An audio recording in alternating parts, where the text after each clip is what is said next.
Haleluya, selamat pagi saudara dikasih dalam Tuhan. Masih bersama saya, Pastor Glenn Natuheru, dan masih bersama program Bible and Coffee. Dahulukan Tuhan, carilah Tuhan terlebih dahulu, baru kita minum kopi, kita sarapan, kita melakukan aktivitas kita di sepanjang hari ini. Puji Tuhan, kita akan kembali merenungkan firman Tuhan secara singkat, karena saya percaya orang yang mencari kerajaan Allah serta kebenaran terlebih dahulu, maka kepadanya akan ditambahkan segala sesuatu. Kita fokus kepada Tuhan, cari Tuhan, sehingga pada akhirnya Tuhan yang menuntun kita sepanjang hari ini, Tuhan yang menyertai kita sepanjang hari ini. Kita tundukkan kepala, kita datang kepada Tuhan. Bapa, terima kasih buat pagi hari ini. Kami bersyukur karena kasih setia Tuhan, karena kebaikan Tuhan. Kami masih boleh ada sebagaimana kami ada.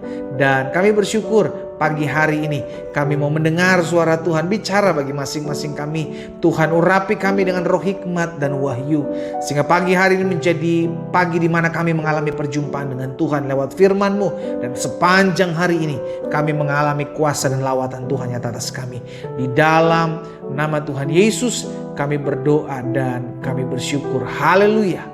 Amin, amin. Nah, saudara dikasih dalam Tuhan, rekan-rekan Bible and Coffee, secara khusus hari ini saya akan bicara tentang Daud, ya kan, yang saya ambil dalam Mazmur 34 ayatnya yang ke-7 sampai dengan ayatnya yang ke-11. Mazmur 34 ayat 7 sampai dengan ayat 11. Perhatikan firman Tuhan ini. Orang yang tertindas ini berseru dan Tuhan mendengar. Ia menyelamatkan dia dari segala kesesakannya. Jadi orang yang takut akan Tuhan juga bisa mengalami kesesakan. Iya kan? Orang yang takut akan Tuhan juga bisa mengalami pergumulan. Orang yang takut akan Tuhan juga bisa keluar air mata. Tapi Tuhan memelihara. Alkitab katakan Tuhan mendengar seru orang yang tertindas dan ia menyelamatkan dia dari segala kesesakannya. Ayat 8, malaikat Tuhan berkemah di sekeliling orang-orang yang takut akan dia lalu meluputkan mereka. Jadi betul kita masih bisa tertindas. Betul kita masih bisa ada pergumulan. Betul masih ada tantangan dalam hidup kita. Tapi malaikat-malaikat Tuhan diperintahkannya untuk memagari kita, menjagai kita. Maksudnya apa? Segala sesuatu yang Yesus bilang kehendaki untuk terjadi pasti terjadi. Namun segala sesuatu yang Yesus bilang tidak boleh terjadi, tidak akan terjadi.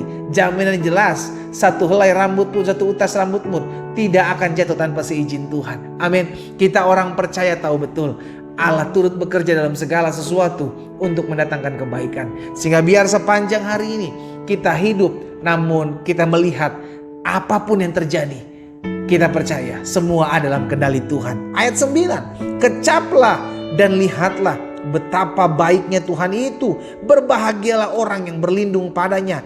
Takutlah akan Tuhan, hai orang-orang yang kudus, sebab tidak berkekurangan orang-orang yang takut akan Dia. Singa-singa muda merana kelaparan, tetapi orang-orang yang mencari Tuhan tidak kekurangan sesuatu apapun yang baik. Kata kuncinya adalah orang yang takut Tuhan bisa saja mengalami masalah.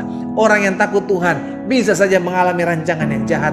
Orang yang takut Tuhan bisa saja difitnah. Namun orang yang takut akan Tuhan tidak akan pernah kekurangan suatu apapun yang baik. Sobat yang dikasih dalam Tuhan, saya percaya hari-hari ini adalah hari-hari yang jahat. Kita perlu firman Tuhan yang mengingatkan, meneguhkan, menguatkan kita. Sehingga hari ini kita belajar bahwa betul disertai Tuhan. Namun bukan berarti kita tidak bisa mengalami penindasan. Betul kita disertai Tuhan, namun bukan berarti kita tidak bisa mengalami kesesakan. Dan hari ini jika engkau menyaksikan program ini, kita percaya bahwa apapun yang terjadi semua ada dalam kendali Tuhan. Kita percaya kok semua yang Tuhan bilang terjadi pasti terjadi. Kalau semua Tuhan bilang tidak akan terjadi, tidak akan terjadi. Kita hidup bergantung penuh, kita hidup bergantung sepenuhnya kepada Tuhan. Karena kita percaya hidup kita ada dalam tangan Tuhan. Yesus jelas katakan bahwa aku sekali-kali tidak akan pernah meninggalkan engkau. Aku sekali-kali tidak akan pernah membiarkan engkau. Biar kiranya firman Tuhan pada pagi hari ini yang saya ambil dari Mazmur 34 ayat 7 sampai dengan ayat 11 mengingatkan kita, apapun yang terjadi hari-hari dalam hidup kita, jangan pernah komplain, jangan pernah bersungut-sungut, jangan pernah lari jauh dari Tuhan, jangan pernah kecewa daripada Tuhan.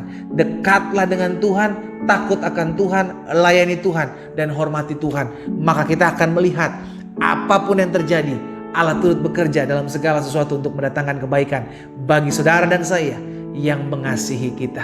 Maju terus dalam Tuhan. Tuhan menyertai saudara dan saya sepanjang hari ini dalam keberkatan dan anugerah Tuhan. Kita berdoa. Tuhan Yesus yang baik, terima kasih.